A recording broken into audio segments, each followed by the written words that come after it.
Trois petits chats, le podcast exquis. Ça nous aide aussi d'ouvrir un peu plus en voyant, en écoutant, en apprenant tous les jours des choses différentes et par rapport à travers les liens de communication et des relations qui agrandissent entre nous. Nous avons créé une communauté un peu sans le faire exprès de personnes qui avaient envie de juste s'engager sur les sujets qui les titillaient un peu et qui leur tenaient à cœur. Et puis de fil en aiguille, en fait, nous avons fait communauté, nous avons fait grandir cette communauté. C'était un hasard? Vous sentiez l'époque? Il y a eu quelque chose, un déclencheur? Je pense que le déclencheur, c'était oui, de se rendre compte que ce que nous, on avait envie de changer dans le monde, on n'était pas les seuls à avoir envie de le faire. Et qu'il n'y avait pas une seule façon de le faire, mais qu'en fait, en réunissant des gens, on pouvait chacun apporter des compétences, des apports, même des façons de s'engager différentes. Ouais, c'est ça qui est assez intéressant dans la communauté, c'est qu'en fait, tu sais pas ce qui va se passer, tu sais juste qu'il y a un terreau commun de gens qui ont envie de faire la même chose, et puis après, ça peut prendre plein de formes différentes, et c'est un peu la sérendipité. Sérendipité, le hasard, le kairos. Une communauté, pour toi, c'est quoi? Une communauté, c'est marrant, on revient souvent à la définition en biologie. C'est en fait un ensemble d'êtres vivants qui interagissent de façon assez aléatoire, mais qui interagissent dans un même milieu. Après, si on extrapole un peu, c'est en fait un collectif de personnes qui partagent une même vision et une même envie de faire des choses ensemble. Et après, du coup, il y a mille et une façons de faire comment ça s'exprime. Mais vraiment, je pense, la vision commune d'aller ensemble quelque part, c'est ça qui fait le ciment d'une communauté. Et qu'est-ce qui drive ta communauté à toi? C'est une valeur, c'est un cap, c'est un horizon? Ouais.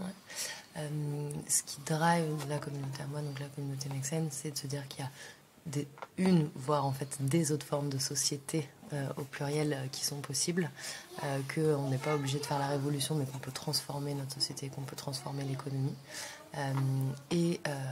Au sein de cette grande transformation, qu'il y a des pionniers que sont notamment les entrepreneurs sociaux qui ouvrent la voie et que soit on peut devenir entrepreneur social, soit on peut rejoindre et soutenir ces entrepreneurs sociaux. Donc je crois que c'est une communauté hyper optimiste et de se dire on peut changer les choses en commençant chacun à son échelle. Donc voilà. Et pourquoi ça naît maintenant, dans cette époque-là, et pas il y a 20 ans, il y a 30 ans, il y a 40 ans? Bon, je pense qu'il y a la croisée de plein de raisons. Je pense que quand la communauté Make Sense a commencé en 2011, c'est le début, enfin en tout cas un bon moment de prise de conscience, notamment chez les jeunes, qu'on arrive à un modèle à bout de souffle. Donc une prise de conscience et l'envie de faire changer les choses. Et deux, je pense qu'il y a quand même en fait l'avènement des réseaux sociaux. La communauté est née sur Facebook et aujourd'hui on le voit, les communautés qui naissent sont vraiment notamment facilitées et permises par les réseaux sociaux et les technologies, ce qui avant n'était pas possible. Donc avant, c'était plus long. C'était plus long. Avant, c'est sûr qu'une communauté était beaucoup plus peut-être territoriale, là où aujourd'hui c'est facile en fait de faire une communauté à l'échelle mondiale. Alors, il y avait des communautés de scientifiques, des astronomes notamment, avec certainement des téléx, des télégrammes et autres, je ne sais quoi. Donc la facilité du médium a favorisé le regroupement de communautés. Ouais. En fait, ce que ça permet de faire, c'est que ça facilite énormément le premier pas. Je pense que c'est un très bon exemple, les communautés de scientifiques, c'est-à-dire que c'est des gens qui étaient déjà très engagés et qui ensuite cherchent à se connecter. En tout cas, qui ont une idée précise de pourquoi ils peuvent se connecter. Nous, grâce aux réseaux sociaux, en fait, il y a des gens, ils restent pendant 1 an, 2 ans un peu à la marge, ils voient des choses qui se passent, et puis un jour, ils rentrent dans le truc. Et donc, du coup, en fait, ça rend ce premier pas très, très, très, très facile, et on peut être observateur et petit à petit acteur. Le premier pas à l'entrée est facile. Et vous êtes connecté à d'autres communautés ou votre communauté vous suffit et vous avez tellement de choses à faire dedans que... Non, on est connecté à plein de communautés. Nous, on travaille sur plein de thématiques différentes parce que les défis socio-environnementaux, c'est quand même très large. Donc de plus en plus, on se connecte aussi à des communautés qui sont plus thématiques et qui sont plus expertes des sujets. Et après, on essaye au maximum aussi d'être à la fois des communautés très citoyennes et de plus en plus d'avoir des communautés aussi un peu plus liées au monde de l'entreprise.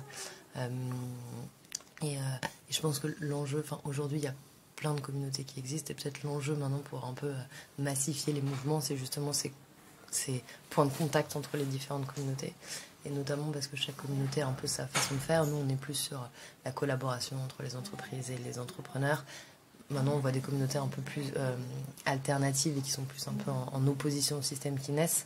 Et je pense qu'on arrivera à faire un vrai mouvement global si on arrive à que ces différentes communautés se connectent et se complètent en fait. Et comment tu imagines l'interdépendance de ces communautés entre elles? En mode projet, c'est des villes à prendre, c'est des cathédrales à construire, comment on fait? Ouais, c'est une bonne question. J'ai pas forcément la réponse. Je pense qu'en effet, il peut y avoir des projets ou des actions communes à mener. Et après, en fait, je trouve que ne serait-ce que en fait, de dialoguer et à certains moments, en effet, de se fixer des objectifs communs et partagés. Je trouve vraiment, ne serait-ce que déjà en fait, de dialoguer et de comprendre les différentes perspectives et de comprendre que c'est pas une opposition entre les communautés non violentes, les communautés un peu plus violentes, les communautés qui collaborent, etc., etc. Déjà, comprendre les différentes perspectives, ça permet, je pense, que l'action de chacun soit plus intelligente. Miaou.